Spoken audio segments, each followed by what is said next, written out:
what I do to kind of simplify my overall strategy when it comes to corporate strategy is I set up a holding company. And the main holding company that I set up is that LLC where my wife's 1% owner.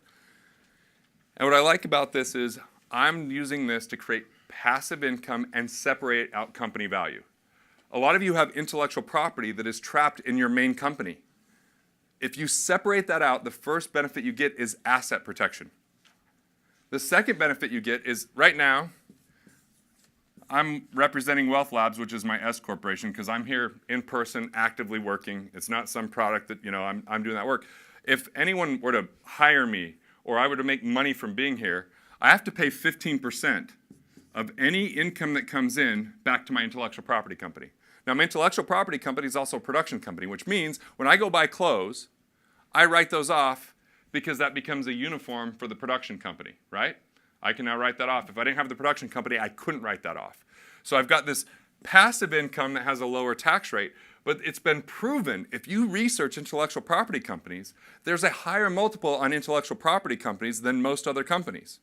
So if you separate it out, you also can consider B2B.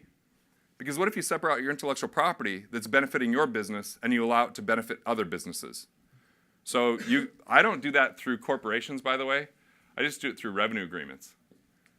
And my revenue agreements state if they sell their company, I get a percentage of that company based upon whatever the revenue agreement is. Otherwise, they lose all intellectual property rights.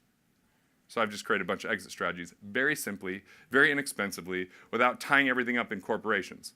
Then I own Wealth Factory, but I'm only a 55% owner of Wealth Factory, so it's an LLC. But guess what? Every time someone's paying every single month or every time we sell a digital product, 15% of gross goes back to my intellectual property company. This is asset protection. So the reason I show this is my intellectual property and holding company owns my interest in every other company I have, so it passes through to that for simplicity, elegance, but full asset protection. So it's all reclassification.